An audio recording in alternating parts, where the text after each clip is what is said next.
Hello, welcome to my channel. আজকে আমার video হলো সেই সব মায়েদের জন্য যাদের গর্ভাবস্থায় পা ফুলে যাচ্ছে এবং পায়ে প্রচণ্ড রকম ব্যথা করছে।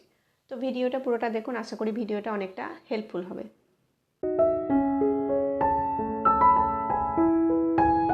গর্ভাবস্থার শেষের দিকে অধিকাংশ নারীরই কিন্তু পা এবং গোড়ালি ফুলে যায় বা ব্যথা করে।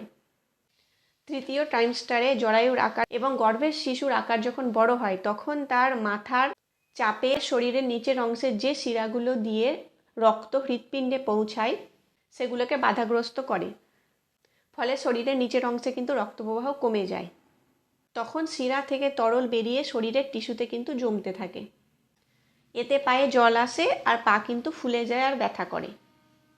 এটা সারা রাত বিশ্রাম নিলে সকালে পা ফোলাটা কিন্তু কমে যায়।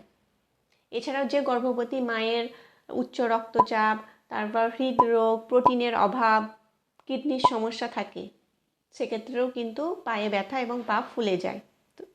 আর এটা কিন্তু সারা রাত বিশ্রাম নেওয়ার পরও কিন্তু এই পা ফোলাটা কমেও না আর পায়ে ব্যথাটাও কমে না। সেক্ষেত্রে কিন্তু আপনাকে আপনার ডাক্তারের সাথে পরামর্শ নিতে হবে। এবার বলি গর্ভাবস্থায় কী কী নিয়ম মেনে চললে এই পা ফোলাটা অনেকটা কম হয়। নাম্বার 1, যখনই বসবেন তখন পা উঁচু টেবিলের ওপর দিয়ে বসবেন, মানে পা ঝুলিয়ে কিন্তু বসবেন না। নাম্বার 2 হচ্ছে অনেক সময় ধরে বসে বা দাঁড়িয়ে থাকবেন না। যদি কাজের ক্ষেত্রে আপনাকে অনেকক্ষণ ধরে বসে বা দাঁড়িয়ে থাকতে হয়, সেক্ষেত্রে আপনি মাঝে একটু হাঁটাচলা করতে পারেন, তারপরে আবার আপনি আপনার কাজ করতে পারেন। নাম্বার 3 হচ্ছে শোয়ার সময় বাঁ দিকে পাশ ফিরে শোবেন এবং পায়ের ফাঁকে কিন্তু বালিশ দিয়ে শোবেন। নাম্বার 4 হচ্ছে আপনাকে দিনে 20 মিনিট করে হাঁটতে হবে। এতে কী হবে, রক্ত সঞ্চালনটা বাড়বে আর পা ফোলাটাও কিন্তু কম হবে। নাম্বার 5 হচ্ছে গর্ভাবস্থায় কিন্তু হিল ছাড়া নরম জুতো আপনাকে ব্যবহার করতে হবে। নাম্বার 6 হচ্ছে অতিরিক্ত কিন্তু কফি বা চা খাবেন না। চা বা কফি কিন্তু ওয়াটার রিটেকশন বেশি বাড়িয়ে দেয়, তো এর থেকেও কিন্তু পা ফোলাটা বেড়ে যায়। নাম্বার 7 হচ্ছে আপনাকে দিনে 3 থেকে 4 লিটার কিন্তু জল খেতে হবে।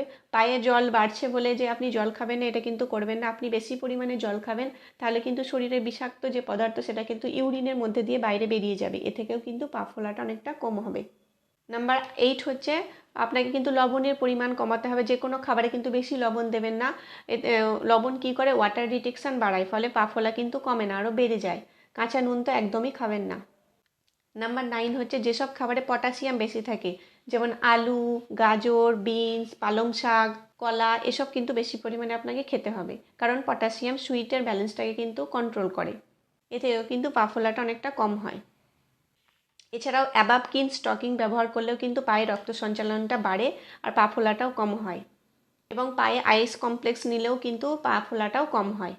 যেহেতু পা ফোলা উচ্চ রক্তচাপ, কিডনির সমস্যা, হৃদরোগের কারণেও হতে পারে, সেক্ষেত্রে কিন্তু আপনার যখনই পা ফোলা হবে তখনই কিন্তু আপনাকে ডাক্তারের পরামর্শ নিতে হবে। এরকম আরও ছোটো বড়ো টিপস পাওয়ার জন্য অবশ্যই চ্যানেলটিকে সাবস্ক্রাইব করবেন।